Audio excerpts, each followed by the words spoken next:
Estem aquí per presentar l'exposició anomenada Jo no tinc casa. Malgrat que estem en una època de crisi, de retallades, sobretot en sanitat, en ensenyament, en cultura, no hem de perdre de vista que amb esforços modestos però dignes es poden tirar endavant projectes culturals. Volem que Mas Llorenç sigui l'amfitriona de persones i entitats que desitgin compartir amb nosaltres aquest entusiasme. I per això els convidem a visitar l'exposició que s'inaugurarà el proper divendres, el 29 de març a la 1 del migdia i que porta per títol Jo no tinc casa. Aquesta exposició combina la poesia del Carlos Ernesto García i la pintura del Marc Debrú. El Marc Debrú no pot estar avui aquí per problemes de salut, però aquí a la meva esquerra tinc el Carlos Ernesto García i aquesta exposició, com deia, combinarà la poesia del Carlos Ernesto i la pintura del Marc. Aquest acte cultural l'acabarem de rodonir amb una obra de teatre que tindrà lloc el dia 20 d'abril a les 10 del vespre i que és una representació basada en la poesia del Carlos Ernesto. El títol d'aquesta obra és De amor, locura y muerte i ens l'oferirà la companyia Guacamole Performing Arts. És una companyia de Nova York que estarà de gira per aquí, per Europa, vindrà un dia a Barcelona, llavors els hi vam demanar si es podrien desplaçar a Mas Llorenç per fer la representació aquí i molt amablement van acceptar. Mas Llorenç ha tingut la sort de comptar durant molts anys amb la presència de l'artista Marc Debrú i amb l'escriptor i poeta Carlos Ernesto García. Els dos originaris d'una latitud molt diferent l'un de l'altre. El Marc Debrú és del centre d'Europa, de Bèlgica concretament, i el Carlos Ernesto és del Salvador, a l'Amèrica Llatina. El punt d'unió entre ells és Mas Llorenç, i ells per això han volgut que el tret de sortida d'aquesta exposició fos precisament Mas Llorenç, que és el municipi al que se senten íntimament lligats. De fet, aquesta sèrie de quadres que veiem aquí, el Marc els ha creat íntegrament aquí a Mas Llorenç. I el Carlos Ernesto, que sol passar bones temporades del seu temps aquí, també troba el temps i l'espai necessari per aprofundir en la seva obra. Aquesta obra literària sovint és objecte de l'atenció editorial en altres països, entre els quals nosaltres també ens hi sentim implicats. Expressar que el Carlos Ernesto arriba a Catalunya a final de l'any 1980 i que segurament no imaginava que les circumstàncies que el van portar a la nostra terra farien que aquesta s'acabés convertint en una segona pàtria per ell. Des d'aquí, i durant aquests darrers 30 anys, el seu ofici d'escriptor i poeta l'han portat a recórrer diferents punts de la geografia internacional. L'han rebut en diferents universitats dels Estats Units, d'Europa, d'Àsia i d'Amèrica Llatina. I per tant, creiem que tenir una part de la seva poesia entre aquestes parets ens honora com a poble. Esperem que aquesta activitat, que a partir d'ara conjugarà la seva poesia combinada amb altres expressions de l'art, com són la pintura i el teatre, contribuirà a la difusió de la seva obra.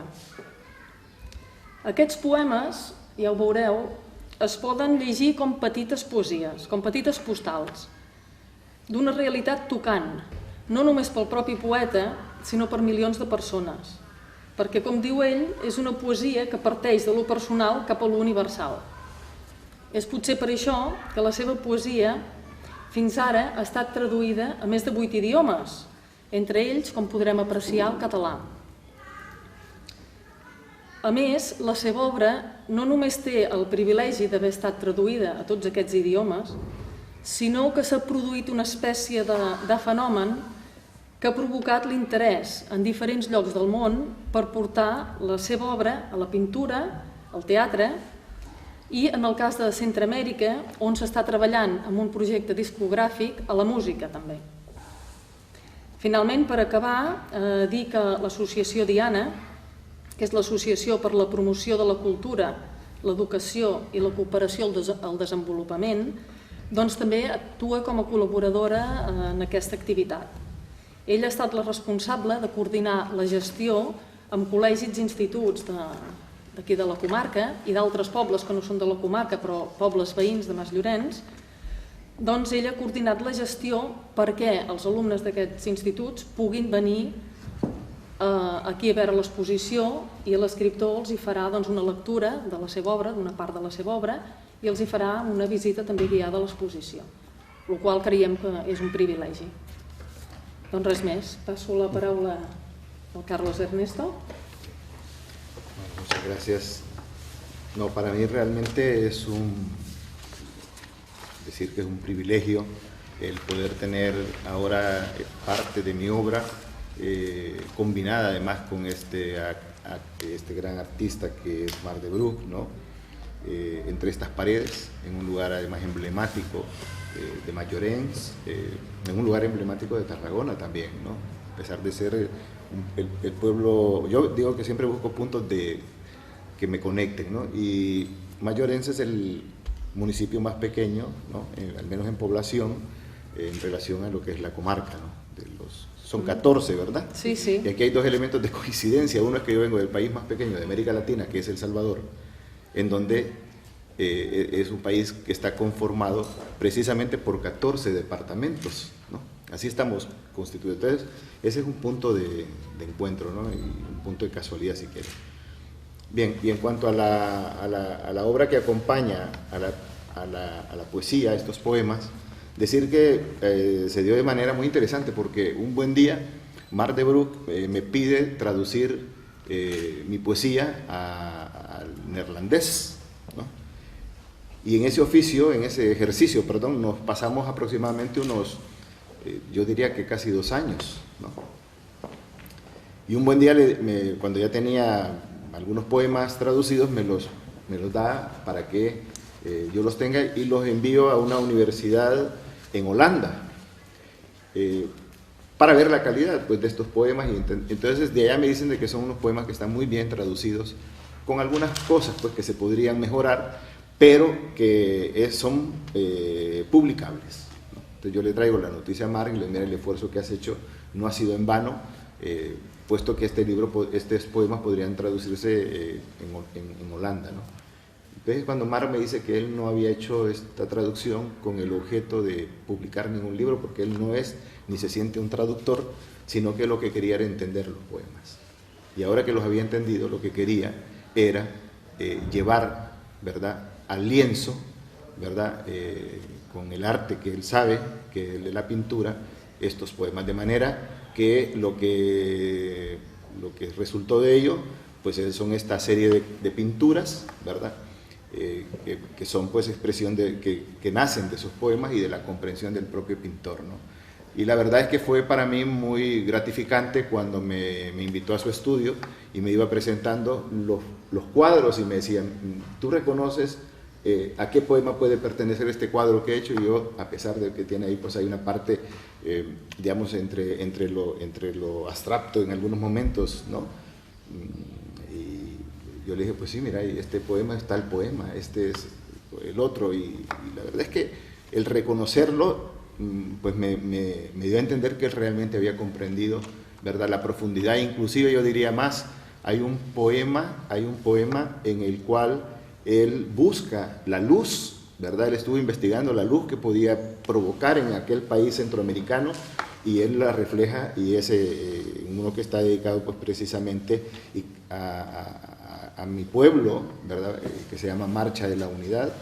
Estos poemas que se seleccionaron, pues, hombre, recogen estas partes distintas que son tocantes a mi poesía, que van desde la diáspora, ¿verdad?, la guerra, el amor, el exilio, y hay pues algún poema también referido evidentemente a la muerte, ¿no? ¿verdad? Es decir, la muerte es un elemento presente en mi poesía, el exilio es un elemento presente en mi poesía. Y cuando antes la señora alcaldesa se refería a eso de partir de lo personal a lo universal, es porque toca esos elementos que son comunes a todos, ¿no? Es decir, no es una poesía intimista, aunque en algún caso pudiera parecerlo, ¿verdad? No es una poesía intimista. A mí me gusta mucho la poesía intimista, me gusta mucho también la poesía romántica, pero yo diría que me distancio un poco de esa poesía romántica e intimista y busco, ¿verdad?, siempre que mis poemas sean, como también dijo en algún momento acá Nuria, ¿verdad?, como pequeñas postales, ¿no? ¿Verdad? Pequeñas postales de una realidad que no solamente afectan al pueblo del Salvador, a nuestro pueblo, a mí como salvadoreño en el exilio, sino que han tenido momentos de conexión con lo que pueden sentirse en cualquier otra parte del mundo, ¿no? Esa es la parte de la universalidad del propio poema, ¿no? Creo que los poetas tenemos un papel, ¿verdad? Y en este caso yo vengo de una tradición de poetas en donde en los años 60 nació la llamada generación comprometida, que como su generación, como el nombre de ese grupo ya lo dice, hay un compromiso. Yo, más allá de que el compromiso debe ser escribir bien, ¿verdad? ¿No? Debería ser el compromiso de todo escritor, escribir bien, como el del pintor es pintar bien, el del actor es actuar bien, el del sastre es hacer bien su trabajo. El nuestro es un oficio, ¿verdad? Pero es un oficio con compromiso. Y yo quiero decir que he llevado a mi país, ¿verdad?, cargado en la poesía, ¿no? Cuando yo voy a cualquier parte del mundo, me siento un salvadoreño que está contándole a ese otro pueblo lo que somos, ¿verdad?, a través de estos poemas. Y de ahí tal vez ese interés que ha despertado, y ya no voy a decir si pues porque los poemas son buenos, gustan, pero sí conectan, ¿verdad? Yo creo que ese es un elemento que sí puedo decirlo de mi poesía conecta, ¿verdad? Y por eso yo me siento bastante seguro cuando me invitan a una universidad norteamericana y voy a ir a hablar con jóvenes, ¿verdad?, estudiantes norteamericanos, o cuando voy a una universidad en México, o cuando voy a ir a un instituto o a un centro cultural en China, o como hace poco que he estado en Albania recorriendo, ¿verdad?, también Albania, un país con un idioma completamente distinto, donde he sido traducido y he sido publicado. Para mí fue muy gratificante darme cuenta que yo conectaba con lo que ellos sentían, ¿no?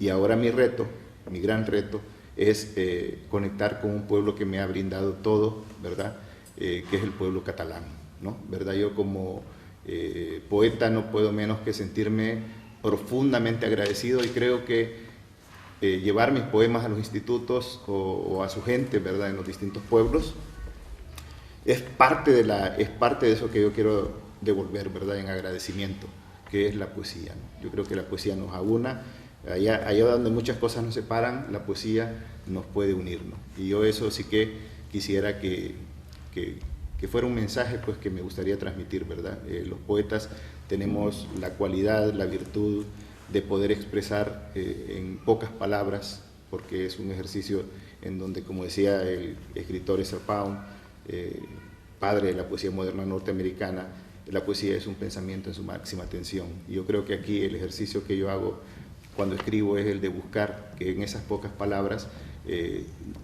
transmitir esas emociones, esos sentimientos, ese sentimiento de soledad, pero que uno se siente menos solo si te leen y te entienden y te acompañan. Yo como exiliado durante estos años he sentido por parte del pueblo de Cataluña, al cual considero mi pueblo, ¿verdad? Me siento parte de él, pues me siento acompañado, me he sentido siempre amigo, y esta amistad también creo que se traduce en el caso de Llorens en la oportunidad que han dado de que estos poemas puedan estar expuestos en un lugar, como dije anteriormente, tan emblemático. En cuanto a la compañía de teatro a la que se refería también Nuria, pues esta es una compañía con mucho prestigio en Nueva York, en la comunidad latina especialmente, ¿no? ¿Verdad? Son 3 actrices, todas ellas de nacionalidad latinoamericana. Una es de República Dominicana, la otra es de Puerto Rico, la otra es una mexicana norteamericana, de padres mexicanos, el director es peruano, ¿verdad? Y yo pues soy salvadoreño, quiero decir que tenemos una buena representación en ese sentido, ¿no? Por tanto, la actuación que ellas van a hacer, que es una interpretación de estos poemas, el próximo día 20, creo que vale la pena pues acercarnos y ver cómo han interpretado ellas a través de su arte, que es el teatro, pues la obra, ¿no? Y luego estaba lo que también ella comentaba sobre el que se está llevando a la canción, a la música, la musicalización de algunos poemas. Y esto quisiera decir que esto se está haciendo en Nicaragua concretamente, ¿verdad? Y lo están haciendo un grupo seguramente conocidos por muchos acá, que son los de Palacahuina, ¿verdad? Que es este grupo, esta formación musical que ha acompañado y acompaña hasta la fecha durante muchos años al popular cantautor nicaragüense Carlos Mejía Godoy, ¿no? ¿Verdad? Con quienes, por cierto, estuvimos en Mayorén hace un par de años, ¿no? Por acá venimos, ellos estaban actuando por Cataluña y bueno, pues uno de los lugares que ellos recuerdan con mucho cariño, especialmente Carlos y todos los del grupo de los Palacahuina, es a Mayorén, ¿no? Lo tienen como un referente, ¿verdad? De un pueblo amigo, de un pueblo que los trató muy bien y que lo llevan en el corazón, ¿no?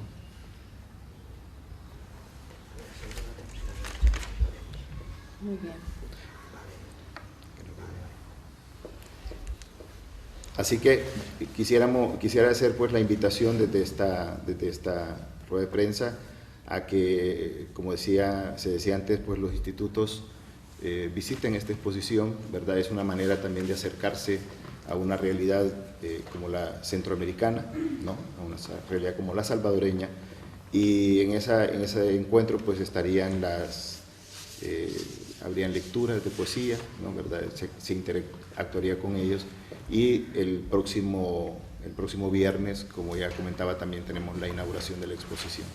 Sé que el tiempo de ustedes es un tiempo limitado porque también tienen otros compromisos, no quisiera alargarme, ¿verdad?, ya con mi intervención, y solamente pues reiterar el agradecimiento al Ayuntamiento de Mayorens, al área de cultura, ¿verdad?, que también desde un principio ha confiado en este proyecto, y por supuesto a ustedes que han tenido la amabilidad de acompanyar-nos esta mañana en esta rueda de premsa.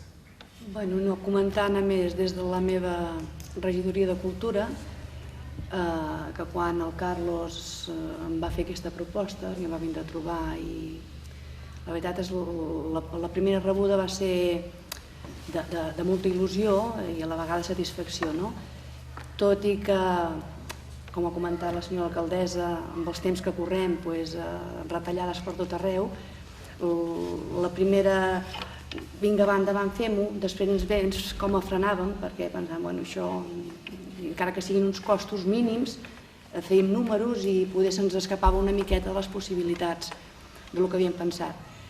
Només dir que sí, que amb els temps que corren realment és allò que es diu voler és poder, i com ara podreu veure, amb uns recursos, diguem, molt humils, me sembla que hem aconseguit una exposició prou digna, i el relleu de lo que val, que és poder transmetre a tothom el que és la poesia, l'art de persones vinculades a nosaltres. Com deia abans el Carlos, el bonic de la poesia de vegades és amb poqueta cosa dir molt. Me sembla que a Mas Llorenç, des de la corporació, hem aconseguit, Carlos, aconseguir una exposició prou digna perquè arribi a la millor part de gent possible, i transmetre la meva satisfacció com a regidora de la part que em toca. Per part meva res més, moltes gràcies. Gràcies. Molt bé. Decir que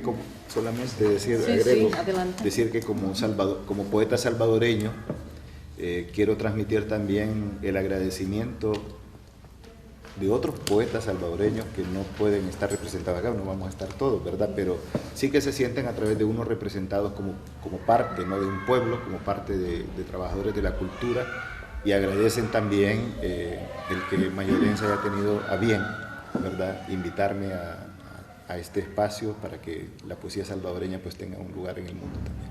Es un lugar más en el mundo. Un honor para nosotros, Carlos. Muchas gracias.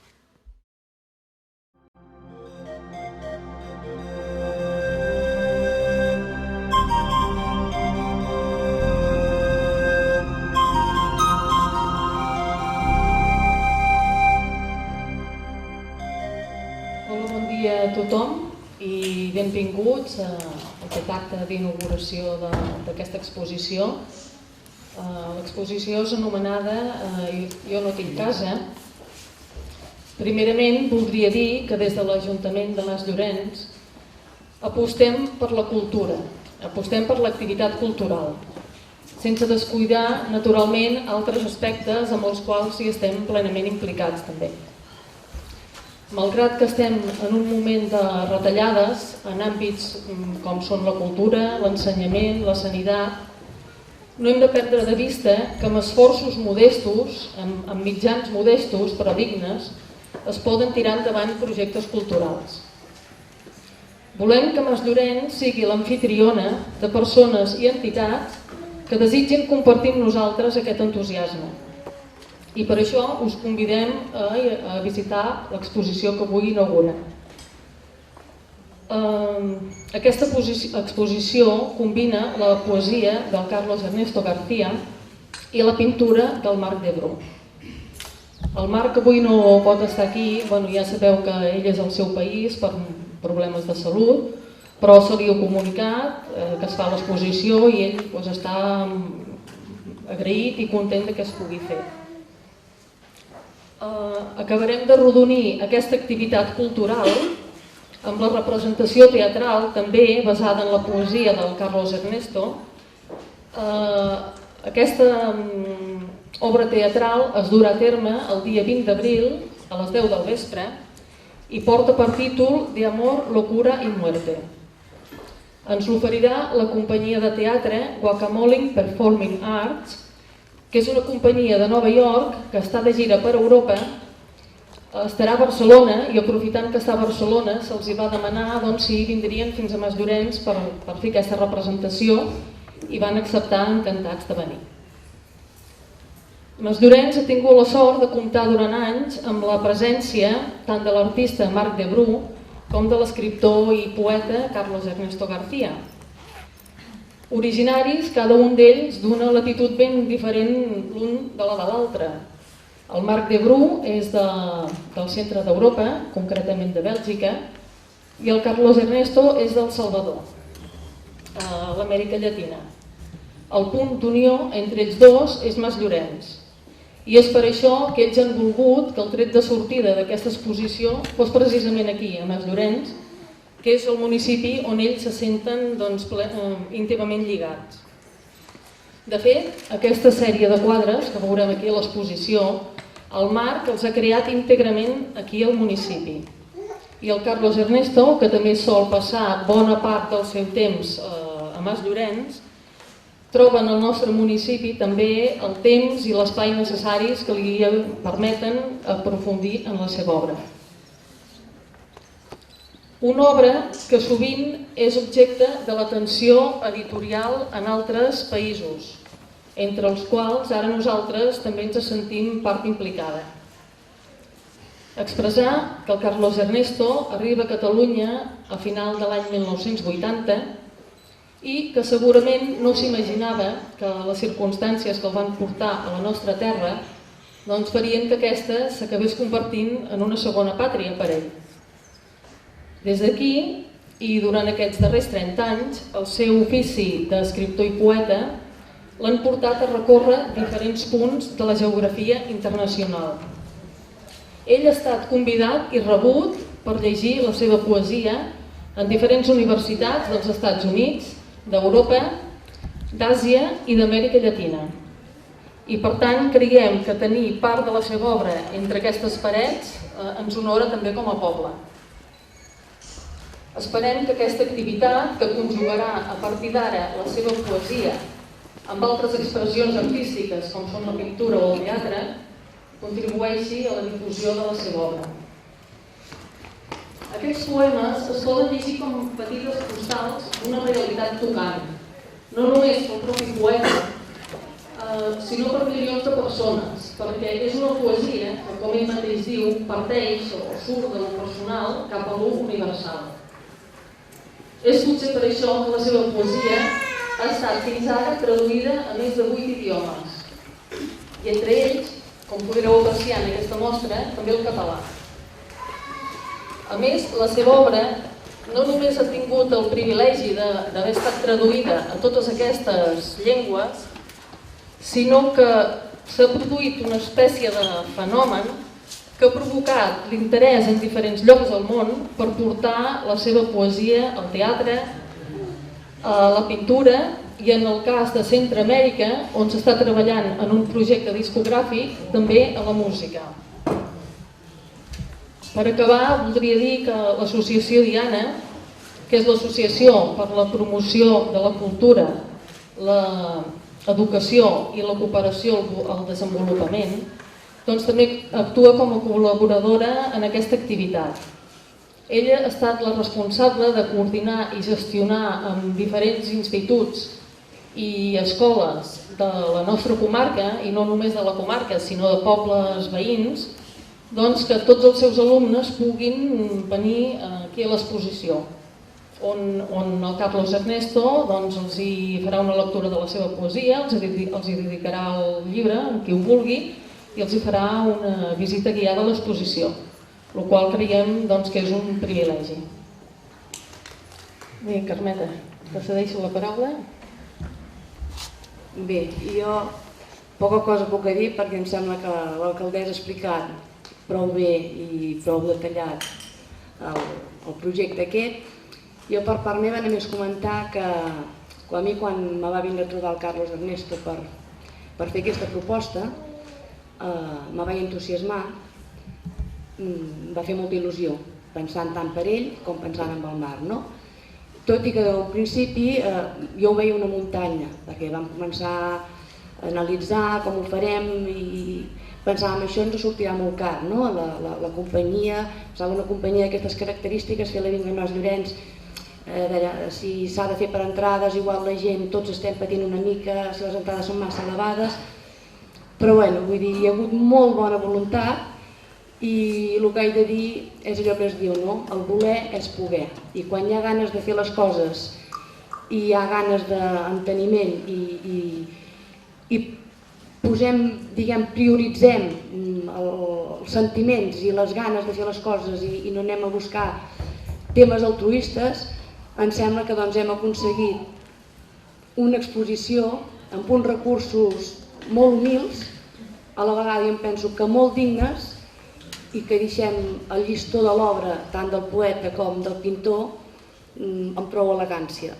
Mar de Bru, per part meva, i Carlos Ernesto, us agraeixo molt, com a regidora que em pertoca de l'Ajuntament de Mas Llorenç, el que hàgiu pensat en fer públic aquí al nostre poble una obra d'aquestes característiques i em sembla que puc parlar pel poble de Mas Llorenç, que també estan molt agraïts que ho puguin gaudir. Gràcies, Carlos.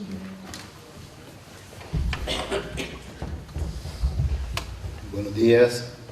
Hay muchas cosas, habría muchas cosas que me gustaría reseñar y el tiempo es breve, no voy a abusar de ustedes, de su tiempo, pero sí quiero decir una cosa. Para mí es muy importante, y supongo que si aquí pudiese estar el pintor Mar de Bru, también manifestaría lo mismo, el hecho de tener hoy día esta exposición que reúne poesía y pintura en esta localidad de Mas Llorenç, donde, como bien decía antes la alcaldesa y como también lo ha dicho antes Karma, solemos pasar largas temporadas, ¿no? Decir que esta es una exposición que pretende acercar parte de lo que ha sido mi tarea durante las últimas décadas, que es la de escribir poesía.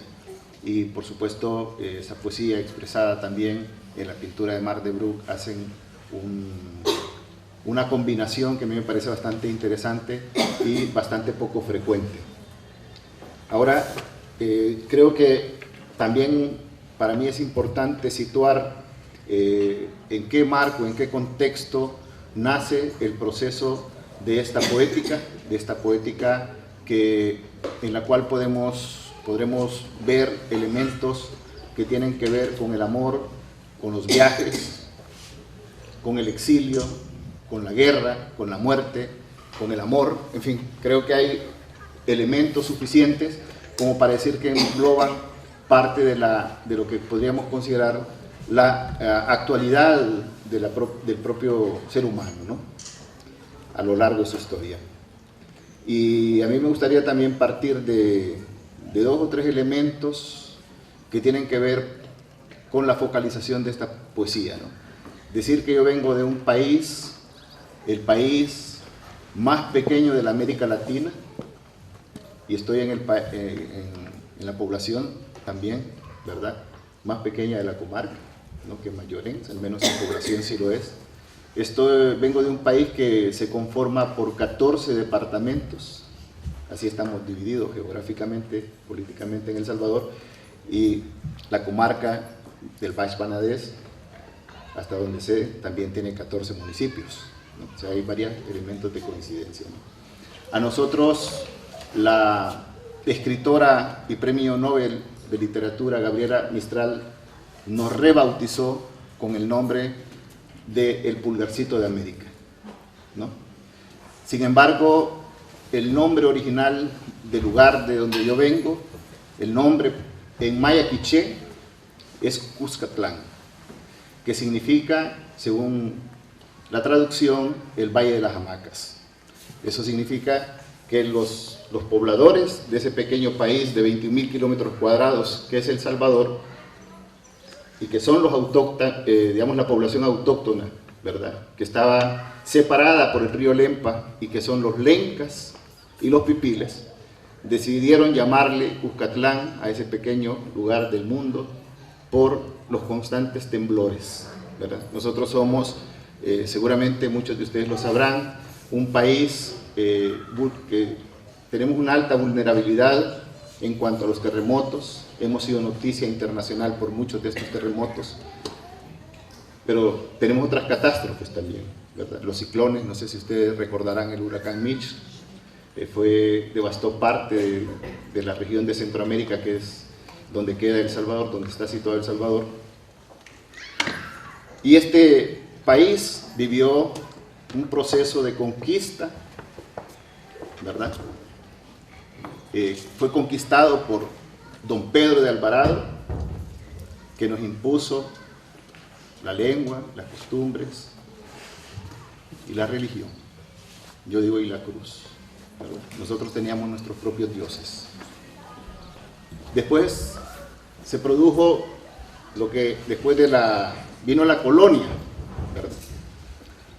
Y El Salvador logra separarse de la corona española el 15 de septiembre de 1821. Y es así como tenemos el periodo de la colonia, que da origen a lo que fue después la oligarquía. Una oligarquía también vuelve a salir el número 14, representado por 14 familias, que son productores del café, del algodón y del azúcar. En 1932, coincidiendo con la crisis, ¿verdad?, con la crisis económica, de la gran crisis de quiebre de la bolsa de Nueva York, en El Salvador se produce un alzamiento. Ese alzamiento dio origen a lo que fueron 50 años de dictaduras militares. Esos años de dictaduras militares vinieron también acompañadas de una movilización social, popular, organizativa, que desembocó en los años 60, ya estamos hablando del siglo XX, ¿verdad?, con lo que era la gestación de un movimiento revolucionario que da origen a las primeras organizaciones político-militares en El Salvador, con la fundación en 1970 de la FPL, ¿verdad? Y esto dio origen a su vez a la represión. Una represión que está reflejada en algunos de estos poemas y en algunos de estos cuadros. Y por eso les estoy contando yo todo esto, para que ustedes vean a dónde voy a llegar yo con mi poesía años más tarde, ¿no?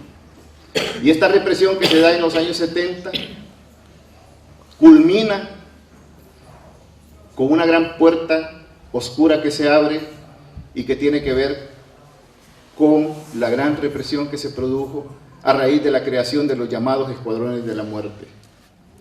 En 1980 es asesinado un obispo. El día 24 de marzo, es decir, hace 5 días, nosotros conmemorábamos, no solo en El Salvador, sino en todo el mundo, el 33 aniversario del asesinato de un obispo, en el momento en que él alzaba el cáliz. La Iglesia, el Vaticano, no ha querido canonizar a Monseñor Romero hasta la fecha. No importa. El pueblo de El Salvador y los pueblos de América Latina lo hemos nombrado San Romero de América. Así lo conocemos. Con este nuevo Papa que ha llegado, se abre la esperanza para muchos de que finalmente se gire esa mirada hacia ese obispo y se le canonice. Pero repito, él no necesita para los pueblos esa canonización. Él es San Romero de América. De ahí vengo yo, de El Salvador. Pero antes de Monseñor Romero, hubieron otros asesinatos de otros sacerdotes. Y hubo la decapitación de una iglesia que aprendió a leer en el pueblo, desde la otra orilla del río. Es así como en 1981 se abren las puertas de lo que fue el proceso revolucionario que marcó 12 años de guerra en El Salvador. Esa guerra se saldó con los acuerdos de paz en 1992 que se firmaron en el castillo de Chapultepec en México, pero que también se saldó con más de 70,000 personas asesinadas. Quizás sea es contar esto a través de mis poemas que son como pequeñas cartas postales.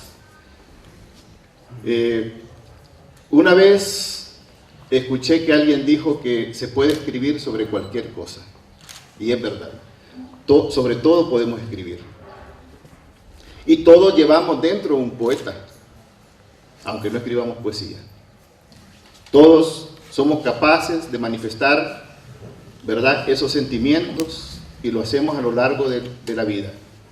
Nosotros a veces decimos, ¿cómo sientes el amor de la abuela? ¿Cómo sientes el amor de tus padres? ¿Cómo sientes el amor de tus hijos?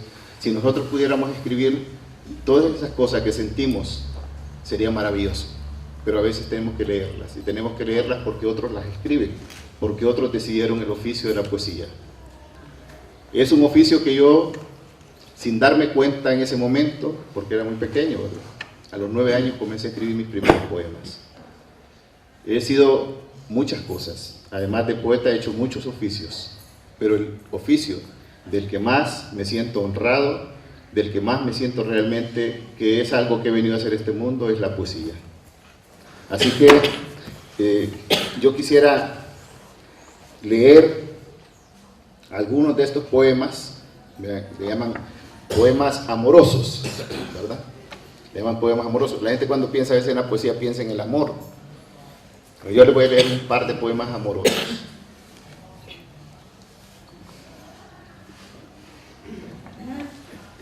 Y este poema, no sé si es sin micrófono, ¿me escuchan? Sí. ¿Me escuchan? Bueno, vamos a hacerle al sin micrófono. Bueno, yo sé que todos los que estamos aquí alguna vez hemos dado nuestro primer beso, ¿verdad? Y así se llama este poema, Primer Beso. A una muchacha cuyo nombre no recuerdo. Cuando te besé, fue en casa de una amiga tuya que me gustaba. Era la primera vez que te besaban. Sentí tu cuerpo temblar contra la tierra. Nunca más volví a verte ni besarte pero cuando te recuerdo, no sé por qué, aún siento tu cuerpo temblar contra la tierra.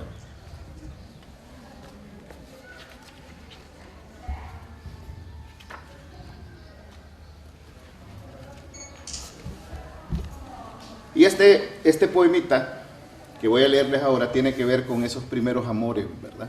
Fíjense que yo estuve en El Salvador en el 2011. Me invitaron a un festival de poesía y tuve el privilegio de volver a la misma escuela donde estudié primaria. Y tuve la suerte de que quien leyese mis poemas ese día fuese precisamente mi profesora de primer grado, ¿no? Imagínense qué emoción. Entonces yo cuando vi al montón de niños corriendo por aquel patio, ¿verdad?, donde yo corrí un día, les conté que yo ahí me había enamorado por primera vez. Tenía 7 años. Y este es un amor inocente, es el amor de un niño que recuerda a otra niña, ¿verdad?, que con él caminaba a su lado. Primer amor. Me conformaba con acompañarte, con caminar a tu lado. Ni siquiera esperaba una sonrisa, una mirada tuya habría bastado. Supe que mi nombre sonaba bien la primera vez que tú lo pronunciaste, pero solo éramos 2 estudiantes de primaria regresando de la escuela por una calle polvorienta. Desapareciste un verano, dejándome solitario en el camino. Tu futuro era hilo vasco y no yo. Lo comprendí con los años. Fue aquella tarde en que bailé contigo, para ser más exactos, y porque cuando pronunciaste mi nombre, ya no sonaba tan bien. Me gustaría leerles este que tiene que ver con un fragmento de un viaje que yo hice a China en 2001. Yo fui para escribir la historia o intentar hacer un dibujo, una caricatura, un acercamiento de la historia del río Yangtze, que es el 3er río más largo del mundo.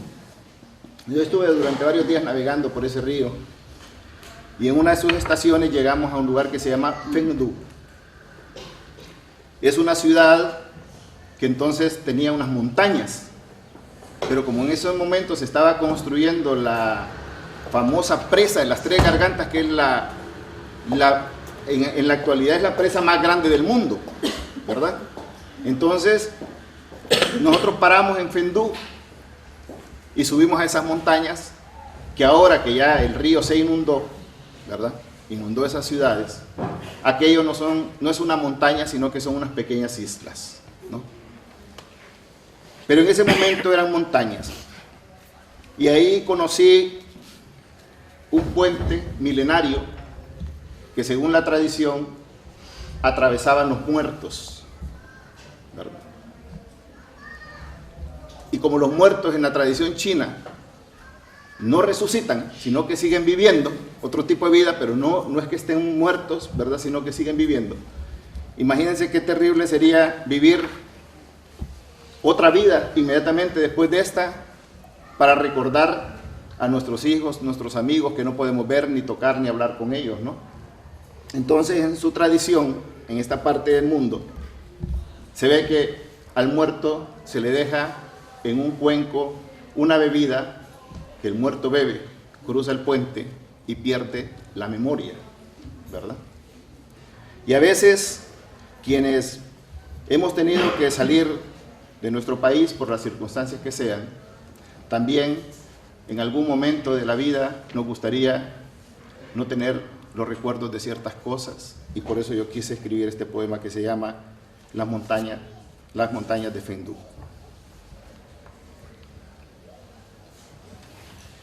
En las montañas de Phengdu me dispongo a cruzar el puente colgante reservado para los muertos. Abajo se escucha el relinchar del río Changjiang, que con sus aguas turbulentas corre como un caballo brioso. Una anciana que sostiene entre sus manos un cuenco de madera me invita a tomar de un líquido que me ayudará en el más allá a olvidar el pasado. El chaparro, les voy a explicar, es una bebida que nosotros en Centroamérica y especialmente en El Salvador hacemos de la fermentación del maíz, ¿verdad? Entonces es una bebida muy popular, es como para los gallegos el orujo, ¿verdad? Entonces para nosotros es el chaparro.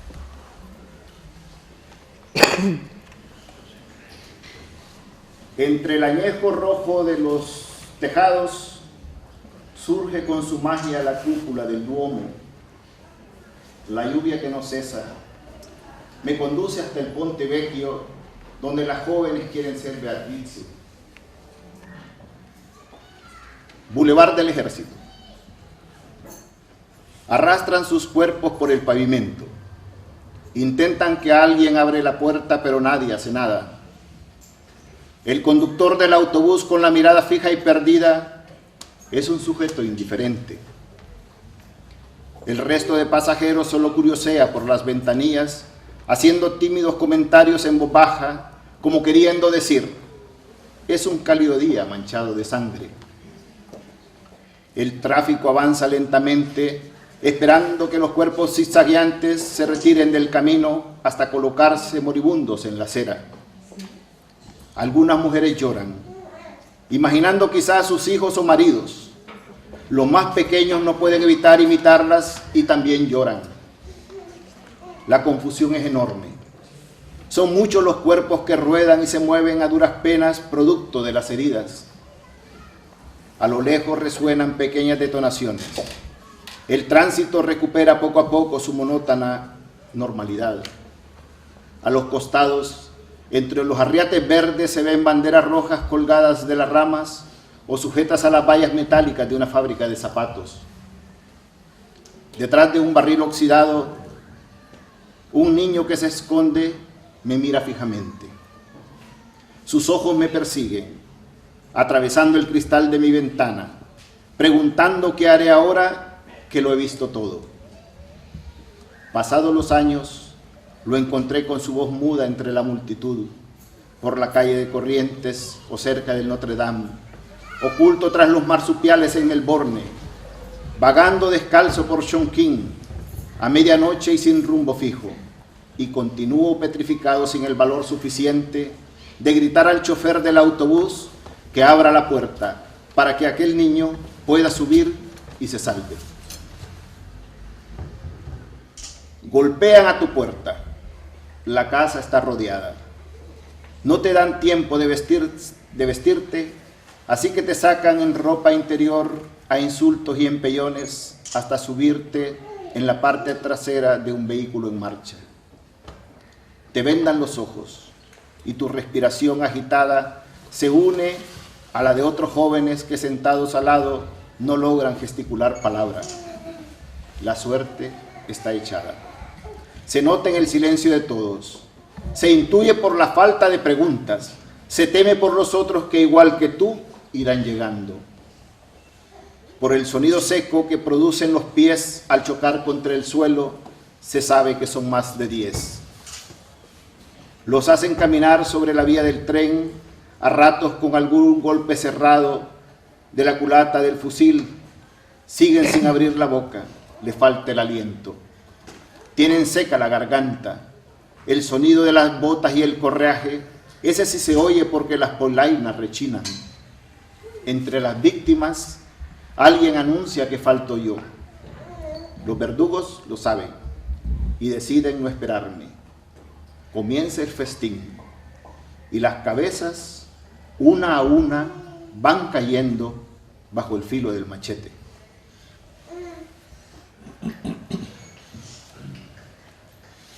La mitad de lo que amaba ya no está conmigo. Unos, casi todos, se han quedado. Otros simplemente partieron. Mi hermano urgentemente me escribe desde México. La casa se derrumba, hay que venderla y pienso, ¿es que aún tenemos casa?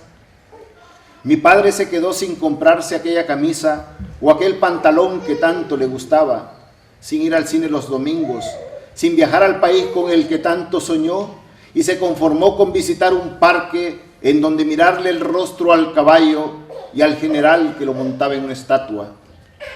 Todo por comprarnos una casa, una pequeña y modesta casa donde vivir, y a la que hoy solamente se le ocurre derrumbarse. Por mí, que se derrumbe si quiere. Si la mitad de lo que amaba ya no está conmigo, si los niños no se amelcochan frente a la ventana, y si a mi hermana se le quebró la sonrisa frente al espejo aquella terrible noche de junio, antes de la tormenta y el canto del gallo, si el llanto metálico de un niño no me provoca una tremenda ternura que haga nacer una canción de amor entre mis manos, por mí que se derrumbe y que vuelvan a construir un día si quieren, pero será sobre cenizas. Mi voz no vibrará más en sus paredes. Tus cartas de amor, Mariana, no llegarán con su olor a perfume hasta mis manos. Al caer la Navidad estaré siempre lejos, y solitarias habitaciones poblarán la casa que, según cuenta mi hermano en su carta, ya perdió sus primeros cristales. Está bien, que se derrumbe si quiere. Si es así, olvidarla será mi venganza, porque yo hace tiempo, mucho tiempo, que no tengo casa. Muchas gracias.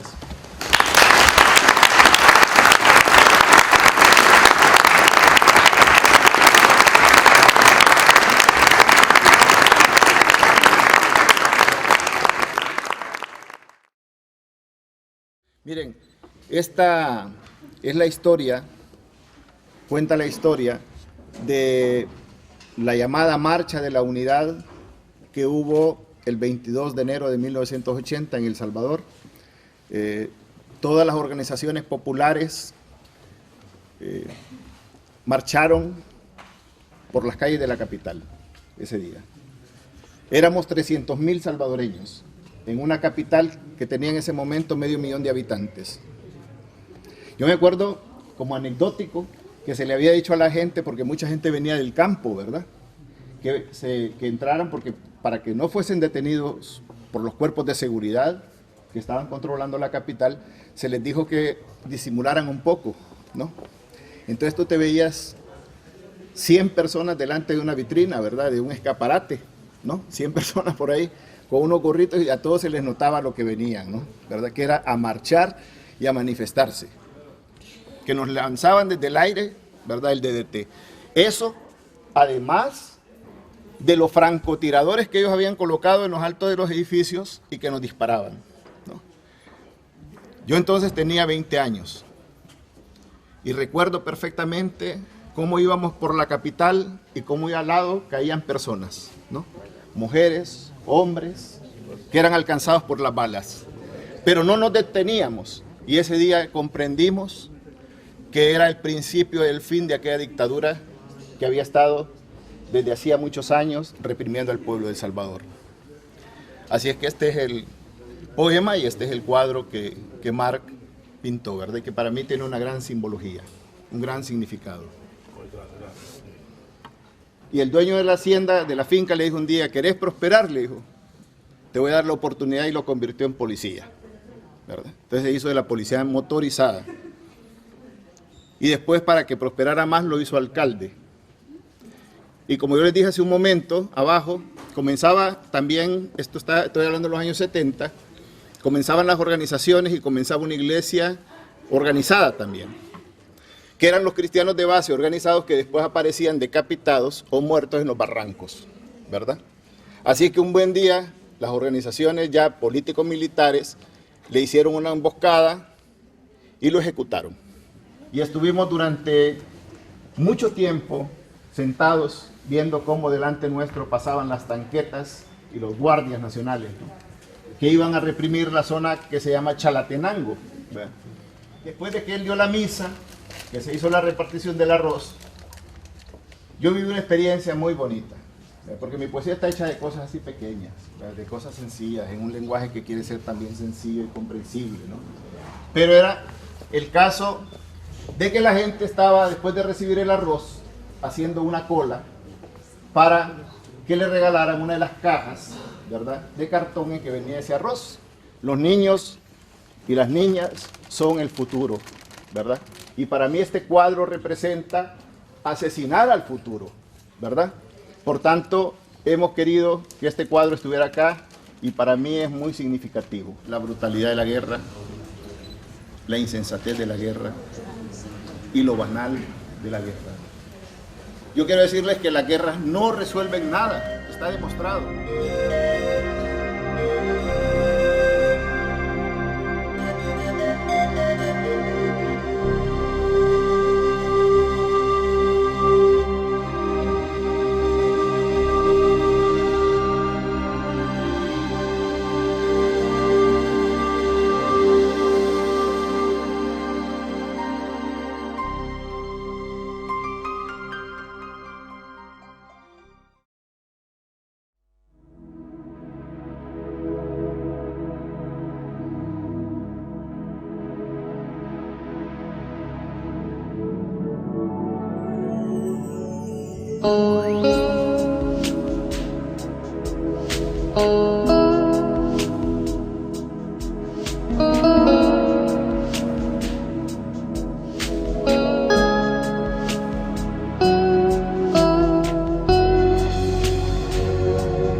Chao.